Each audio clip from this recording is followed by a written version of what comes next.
ಸೀಮಂತ ಕಾರ್ಯಕ್ರಮ ಇರ್ತದ. ನಾಳೆ ಮಾಂಗಲ್ಯ ಕಾರ್ಯಕ್ರಮ, ನಾಡಿದ್ದು ಸೀಮಂತ ಕಾರ್ಯಕ್ರಮ.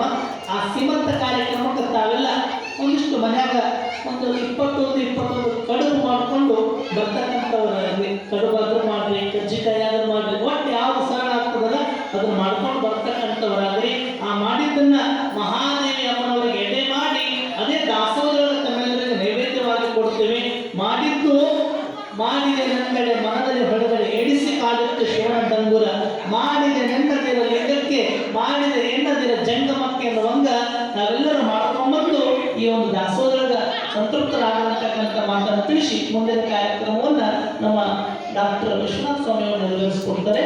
ಈ ಕಾರ್ಯಕ್ರಮ ಆದ ನಂತರ ಪುರಾಣಕ್ಕೆ ಮಂಗಲ.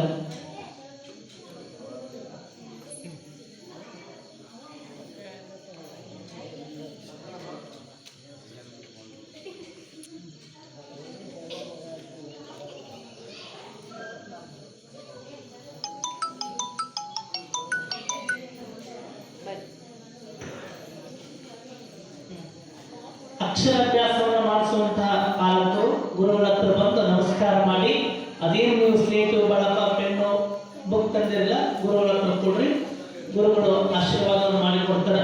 ಅಲ್ಲಿ ಸರ್ ವರದಿ ವಾಚನವನ್ನು ಮಾಡ್ತಾರೆ, ಆಮೇಲೆ ಬರುವಂತ ಲೈನ್ ಅಂದ್ರೆ ಒಬ್ಬೊಬ್ರು ಲೈನ್ ನಿಂದ್ರೆ ಈಗ ಪರಮ ಪೂಜ್ಯ ವಿದ್ಯಾರ್ಥಿಗಳಿಗೆ ಒಂದು ಬೋಧನೆಯನ್ನು ಕೊಡ್ತಾರೆ. ಅಕ್ಷರಾಭ್ಯಾಸ ಅಕ್ಷರಗಳನ್ನು ಬರೀಬೇಕು.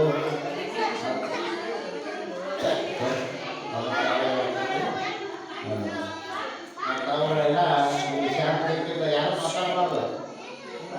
ಈ ಗುರುಗಳು ನಿಮ್ಮ ಅಕ್ಷರಾಭ್ಯಾಸ ಮಾಡ್ತಾರೆ. ತದನಂತರ ಯಾರು